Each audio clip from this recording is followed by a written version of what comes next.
Most people assume the most powerful person in the Vatican is the Pope, but inside the smallest country in the world, power doesn't move in a straight line. Behind the ceremonies, robes, and centuries-old rituals, there's an intricate hierarchy operating quietly behind closed doors. Some of the most influential people in the Vatican aren't the ones standing on balconies or giving public speeches.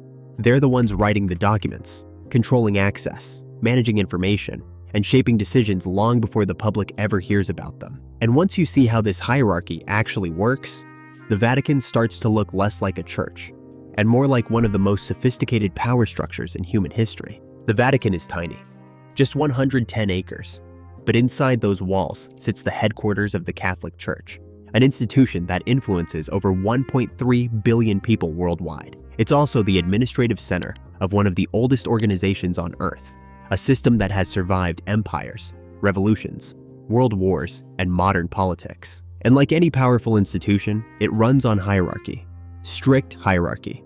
Every person inside the Vatican operates within a carefully structured ladder of authority that has been evolving for centuries. At the very top, decisions can influence global politics, international diplomacy, and religious doctrine for generations. But that power doesn't start at the top.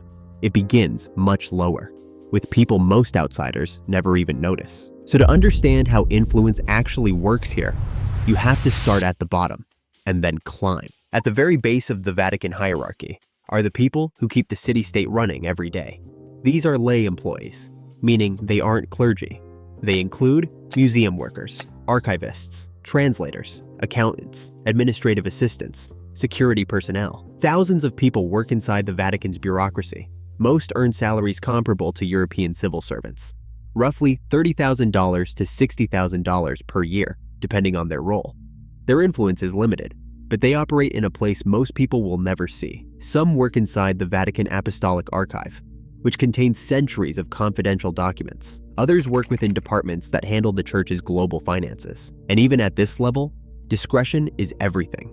Because inside the Vatican, information is power, and access to information determines how high someone can climb. Next come the priests. Priests are the backbone of the Catholic Church, and some of them are assigned directly to Vatican departments. These priests might work in theological offices, Vatican communications, diplomatic departments, or church courts. Their role is to interpret doctrine, assist senior officials, and help manage the church's global operations.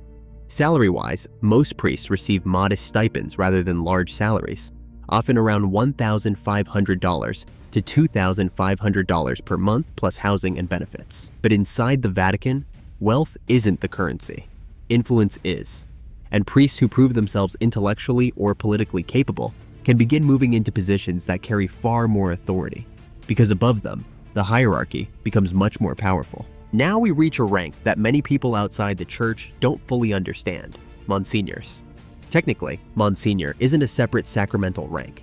It's an honorary title granted by the Pope to certain priests who serve in key administrative or diplomatic roles. But in practice, Monsignors often function as mid-level power brokers inside the Vatican. They might oversee legal departments, diplomatic correspondence, Vatican communications offices, internal investigations. Think of them as senior managers within the Vatican system. They handle sensitive matters that rarely become public. Salary estimates typically range around $4,000 to $5,000 per month, though housing and privileges vary widely. But the real benefit is proximity to higher power, because Monsignors frequently work directly with bishops and cardinals. And that's where the hierarchy begins to shift dramatically. Bishops are responsible for overseeing entire dioceses, geographic regions containing hundreds of churches. But inside the Vatican, bishops often serve as department heads within powerful administrative offices. They might run divisions responsible for appointing new bishops around the world, reviewing church doctrine, managing global church finances, coordinating diplomatic relations. Their influence extends far beyond Vatican walls. A bishop working in Rome might help determine who becomes a bishop in Brazil, Nigeria, or the United States. In other words, they shape the leadership of the global church. Financially, bishops receive modest compensation, typically $3,000 to $6,000 per month, along with housing. But again, the real currency here is authority, because bishops operate in circles where the next promotion changes everything. Archbishops oversee major archdioceses, which are larger and more influential regions within the church. But inside the Vatican hierarchy, Many archbishops serve in the Roman Curia, the Vatican's central governing body. Think of the Curia as the Vatican's version of a cabinet or executive branch. Different offices control different aspects of global church operations. These include departments responsible for doctrine, missionary activity, clergy appointments, communications, international diplomacy. Archbishops working in the Curia often advise cardinals, and even the Pope himself. They also help write the documents that shape official church policy, which means they influence decisions affecting hundreds of millions of Catholics worldwide. But even archbishops answer to someone else. And the next rank is where real global influence begins. Now we enter the Vatican's true power circle, cardinals. Cardinals are senior church leaders personally appointed by the Pope. Globally, there are roughly 200 cardinals, but only about 120 of them can vote in a papal conclave, the secret election that selects a new pope. That alone makes them one of the most powerful groups in the Catholic world, but their influence goes far beyond elections. Many cardinals run the most important departments in the Vatican. These departments control global doctrine enforcement, diplomatic relations with governments, the Vatican's financial institutions, worldwide bishop appointments. In many ways, cardinals function like executives overseeing a multinational organization. Their compensation remains modest compared to corporate executives, often estimated around $5,000 to $10,000 per month. But their access to influence is enormous, and some cardinals become so powerful, they begin shaping the future direction of the entire church. But even among cardinals, power is not equal, because one position stands just above the rest. Before we reach the Pope, there's one position that often holds extraordinary influence: the Vatican Secretary of State.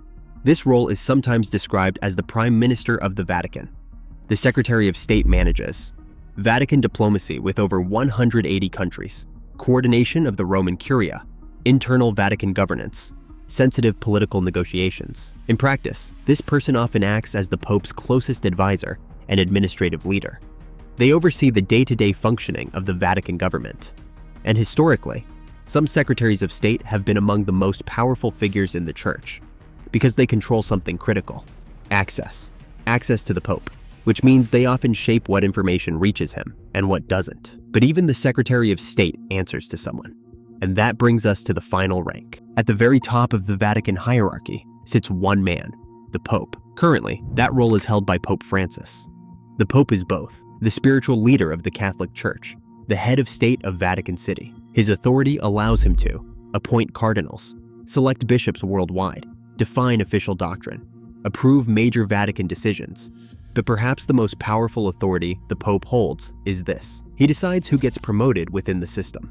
He appoints the very cardinals who will eventually elect the next pope, which means every appointment subtly shapes the future leadership of the church. But here's where things become fascinating, because even though the Pope sits at the top of the pyramid, the system surrounding him still matters enormously.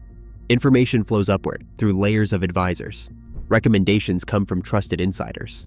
And the people closest to the Pope often influence which decisions reach his desk in the first place, meaning that sometimes the most influential individuals in the Vatican are the ones operating just outside the spotlight. So when people imagine the Vatican, they often picture one figure standing alone on a balcony overlooking St. Peter's Square.